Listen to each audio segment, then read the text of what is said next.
Thick black smoke curled out of the roof like a beast unleashed. Flames licked up the walls with greedy tongues. A loud scream tore through the chaos. "Somebody! Help!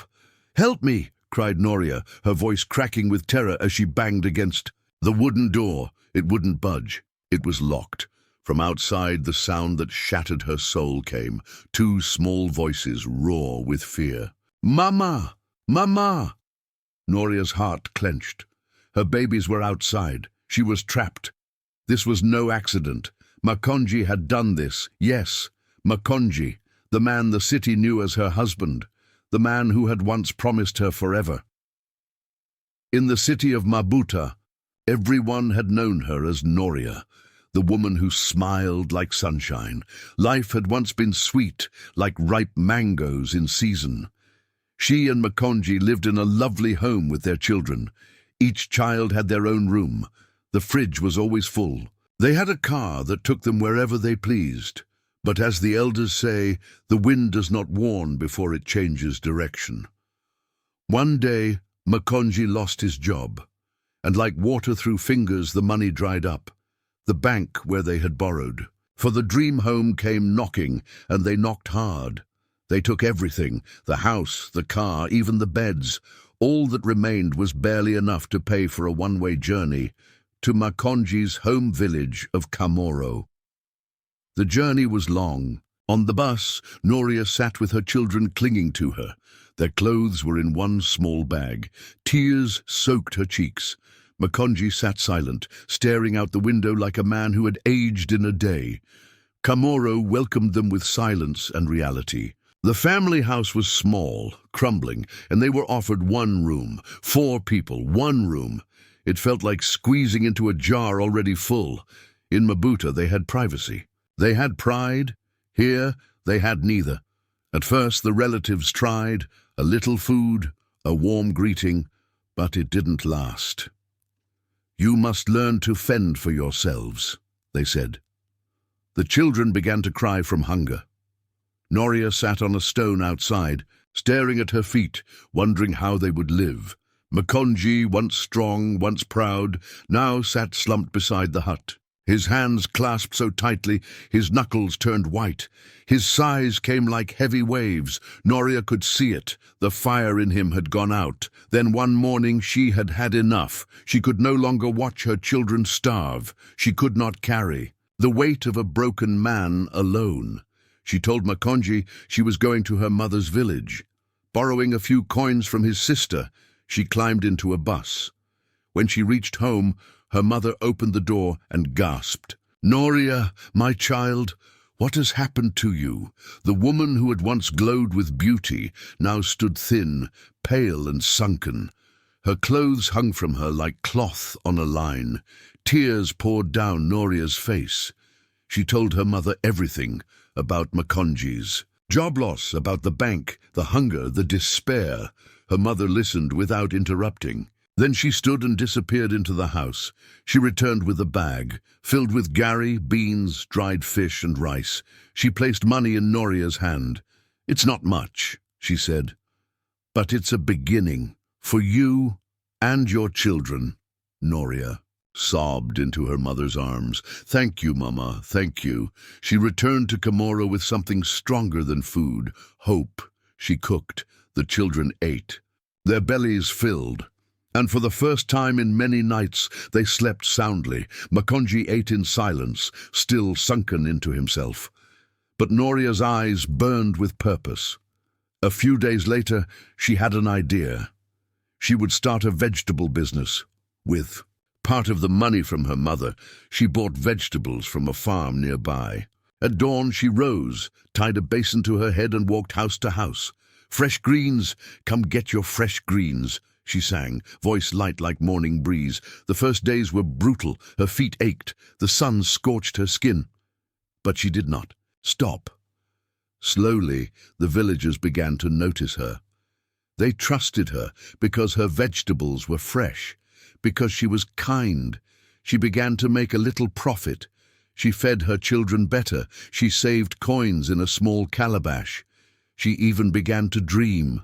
Spices? Dried fish. But Makonji remained still. Silent, distant, he sat outside like a statue, his pride a prison. The man who had once walked tall could no longer lift his head. "What can I do, Noria?" he would say. "There are no jobs." She tried to speak life into him, but he was a shadow. Weeks passed, her business grew, she bought better food, even second-hand. Clothes for the children. She no longer cried at night. Every morning she would wake early, bathe the children, prepare food, and step out with her basin high on her head. "Fresh vegetables, come and buy." Her voice danced through the village like a drum beat. One morning she awoke before dawn. Something told her today would be a big market day. She packed the vegetables carefully, kissed the children. "Papa will watch you," she whispered. Though in her heart she knew Makonji would likely sit in silence, just as always. She glanced at him, already on the porch, staring at nothing. Makonji sat outside, his head bowed, hands clenched together. Noria wanted to speak, to lift him up somehow, but she held back. What was the point? The man she once knew was gone. All that remained was a shell, and it shattered her heart. With her basin balanced neatly atop her head, Noria headed to the market. The sky was just starting to blush with morning light. Her steps were brisk, her thoughts sharp. Today had to go well. At the market she found her usual corner and laid out her vegetables with care. But as the hours passed, her hope began to wither. Buyers came, glanced and moved on. Few spent money. Sales were slow, too slow. She needed to earn enough for food, at least for the next few days, but the coins in her hand said otherwise. She refused to return empty-handed. Word had it the market in the next village, Oritama, was livelier. Maybe she'd find luck there. Without wasting time, Noria packed her things and placed the basin back on her head.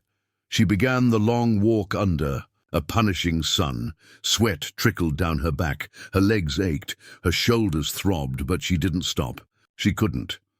Back home in Kamoro, Makonji and the children waited. Hours passed. Still no Noria. The children grew restless. "Where is Mama?" they whimpered, voices small and worried. Makonji tried to hush them, to smile, but his own nerves frayed. Noria had never been gone this long. Dark thoughts came knocking. What if something had happened? What if she'd been harmed? Or worse? By sunset, Makonji couldn't stay seated anymore. He left the children with a neighbor and rushed toward the market, his chest tight with fear and confusion. The market was nearly deserted. The stalls were bare. Vendors were packing up. Noria was nowhere in sight. "She was here," one woman said, "but she left a while ago." That only made it worse. Where had she gone? Why hadn't she come home? Makonji stomped back to the village, heart heavy, fists clenched. His thoughts spun darker and darker. By the time he reached home, night had fallen. The children were crying louder now, hungry and frightened. He tried to comfort them, but the storm inside him was raging. He sat outside the house, waiting. Minutes dragged like hours. Anger brewed. Then finally, Noria appeared, walking slowly. From the distance, her clothes were dusty, her body soaked in sweat, but her face, she was smiling. She had done it. She had sold everything. She had made enough money to buy food for the next few days. She reached him, her voice gentle, holding out the coins. "I went to Oritama. Sales were low here, so I tried there. I sold everything. Look." But Makonji didn't look. He didn't smile.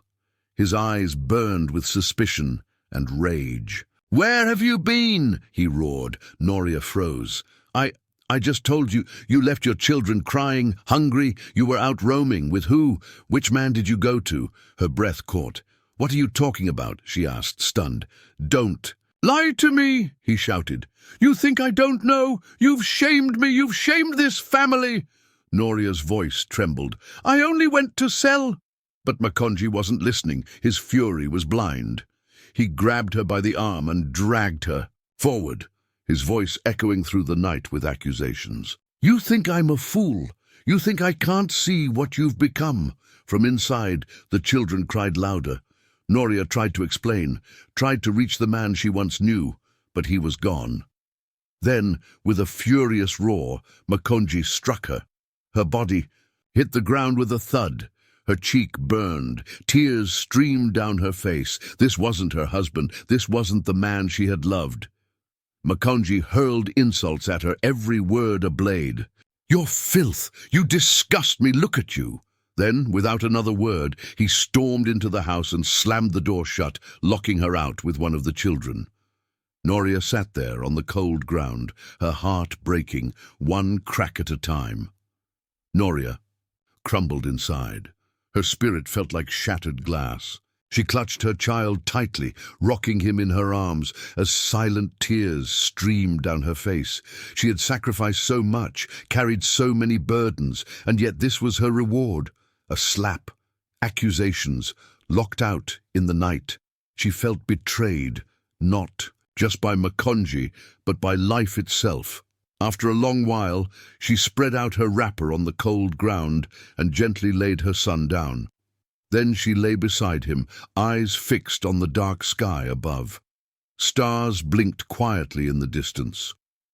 The night was still, except for her child's soft sobs. Noria's mind churned. How long could she go on like this? Something had to change. But what and how? By morning, the cold had seeped into her bones. She woke stiff, aching, her heart even heavier than her limbs. Her child still slept, peaceful and unaware. She sighed, deeply, trying to summon strength. For her children she must rise again. The sun was just rising when the door creaked open. Makonji stood there. His face was blank. He said nothing, just stepped aside. Noria picked up her son and entered. Her heart pounded in her chest. She wanted to ask why he had struck her, why he locked her out, but the man standing before her now was not the man she had married. He was a stranger. The days that followed were wrapped in silence. Makonji barely spoke. He sat outside, with his hands clasped, lost in thought. Noria, ever resilient, woke early, went to the farms, and brought back fresh vegetables to sell. She was careful, too careful. She rushed through her sales. Her heart thudded every time the sun shifted past noon. She needed to return early. She couldn't risk his wrath again. But no matter how fast she moved, it never seemed enough. One day, as she was closing her stall, arranging the last of her vegetables, she spotted him, Makonji, marching toward her. Her stomach flipped. His fists were clenched, his face stormy. "What are you still doing here?" he roared. "Didn't I tell you to be home early? Are you trying to shame me in front of the whole village?" Noria's hands trembled. "I'm sorry," she whispered. "I only stayed to sell everything. I didn't mean to be late." "Lies!" he shouted, grabbing her arm roughly. His face was inches from hers. "If you don't want to come home, then don't. Stay here. Stay forever." He turned and walked away, leaving her stunned. Her eyes welled with tears. She didn't recognize him anymore. What had twisted him so deeply? Was it jealousy? Was it pride? She didn't know, but she was exhausted. Still, later that evening, she returned home. Her children were waiting. She couldn't leave them. Makonji wasn't there. A flicker of relief passed through her. She began to cook. The children played outside. Their laughter a small spark of peace. Then his voice, angry, loud, slurred. She froze. Through the window she could hear him ranting, screaming. She wanted to go out, to see what was wrong. But fear rooted her in place. Then smoke. Her heart raced. She ran to the window. Flames danced up the side of the house. Smoke poured from the roof. The house was on fire. Noria screamed, "Help! Help me!" She ran to the door. It was locked. "Mama, Mama!" Her children screamed from outside. She banged against the door with all her might. It wouldn't open. She realized he had done this. Makonji had locked her in. She ran to the window, coughing. Smoke was filling the room, thick and hot. The flames hissed and crackled. She tried to break the window, but it was already spewing. Smoke. She dropped to her knees, gasping, "Please, somebody help me, my children." No one came.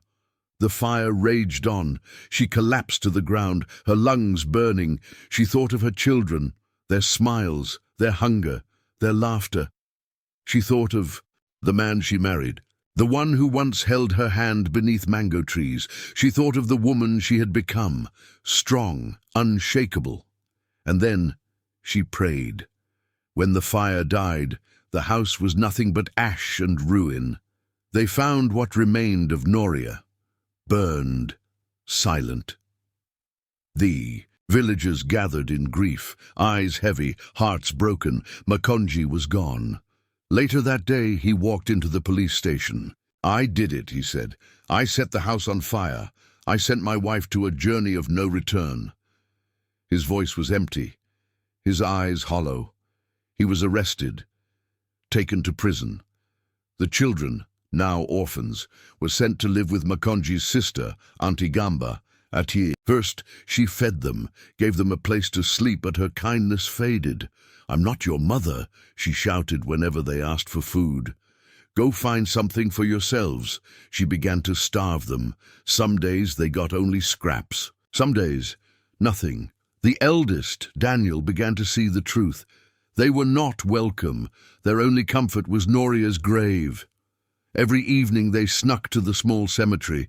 They sat by her resting place, whispering their pain. "I wish Mama could just come back," Daniel whispered. His sister Talia nodded, wiping her tears. "I miss her so much." Their youngest brother, 5-year-old Kemi, stayed silent. He stared at the mound of earth. His tears said what he couldn't. The next morning, Auntie Gamba was in a rage. "Go find your own food. I'm not your servant," Daniel begged. "Please, Auntie, we're hungry," she snapped. "Then starve," the children, huddled in their dark little room, their stomachs aching. That's when a soft knock came at the door. It was Samuel, their 17-year-old neighbor. "Come out," he whispered to Daniel. Daniel stepped outside. Samuel looked around, cautious. "I've seen what your aunt is doing. You can't stay here. You need to go to your mother's people." Daniel blinked. "But we don't know the way." Samuel placed a hand on his shoulder. "I'll take you." That evening, while Auntie Gamba went to the market, Samuel crept to their room. "It's time." Daniel gently shook his siblings. "We're going to Mama's people." Talia's eyes lit up. "Really?" Nodded. "But we must leave now, quietly." They held hands, tightly. The journey was long. Their legs ached. Samuel carried Kemi on his back, but they walked into the night, toward a new beginning. The children were exhausted. The sun had dipped low by the time they reached their grandmother's village. An old woman sat outside her small clay house, shelling beans. When she saw the shadows approaching, she squinted. Then she gasped. "Noria's children!" she cried. She leapt to her feet and ran toward them. The children collapsed into her arms, weeping. "Grandma! Grandma!" She clutched them tightly, trembling with emotion. "My babies, what happened to you?" Through choked sobs, they told her everything. How Auntie Gamba had starved them, shouted at them, made them feel unwanted. The old woman wept. "Oh, my Noria, my poor daughter, and now her children too." She took them inside, bathed them, fed them. The children ate as if they hadn't seen food in weeks. That night, for the first time in a long while, they slept on soft mats, wrapped in love and warmth. The next morning, a loud knock shattered the calm. Their grandmother opened the door, and there stood Auntie Gamba, her arms crossed, her face hard. "Where are the children?" she barked. The old woman stood tall. "They are here, and they're not going back with you." "They belong to their father's family," Gamba snapped. "They are ours by tradition. Their father destroyed their lives and is now rotting in a cell," the grandmother said coldly. "And you treated them worse than stray goats. You have no claim." Auntie Gamba's nostrils flared. "Then I'll call the village elders." "Do it," the grandmother replied, arms folded, and she did. The elders came. They sat beneath the great Iroko tree. Both sides spoke. and the verdict was clear. The children would stay with their maternal grandmother. Gamba had no choice but to leave. Her words were bitter, but her hands were empty. From that day on, Daniel, Talia, and Kemi stayed with their grandmother. Life was still hard. There was little food, no luxuries, but it was better. It was safe. They were loved. They went to school, played with the other village children. Slowly, the ache inside their hearts began to fade. One quiet evening, they walked to their mother's grave. But this time, they didn't cry quite as much. Instead, they spoke, "Mama," Daniel whispered, kneeling. "We're okay now. We go to school. Grandma makes the best yam porridge," Talia smiled. "We help her in the garden and she tells us stories." Little Kemi didn't say much, but he placed a tiny flower on the grave. For a moment, it felt like Noria was listening, like her spirit hovered, peaceful. But we all know what the elders say. Once someone is buried, their chapter in this world closes forever. Dear listener, this is a story from K-Tribe Tales. How are you all doing? I hope you're well. I will never stop saying this, even in my sleep, when you notice a sudden, troubling change in your partner, whether man or woman, be vigilant. Watch and pray. When the person you married starts to drift into darkness, do not wait. Do not pretend. Do not hope they will return to the person they once were. Pack your things and go. Leave so that you may live. That is the only way to truly survive. In this story, the children will never be the same. Can you imagine the scars they will carry? Such things happen every day. A man wakes up, pours fuel on his wife, and sends her to a journey of no return. Why? Because evil walks freely in this world. It smiles like a friend until it strikes like a snake. Dear brother, dear sister, observe the people you live with. If the change in them becomes dangerous, leave. Leave so that you can live. A word is enough for the wise. And now, have you subscribed to this channel? If not, what are you waiting for? More stories are coming, deep, emotional, and powerful. You don't want to miss them. Give this tale a thumbs up. Leave a comment below. Tell us what you've learned, and if you believe in what we're doing. If you'd like to support this channel, the link is in the description. Until next time, may peace walk with you. This has been another tale by K-Tribe. Goodbye, and God bless you.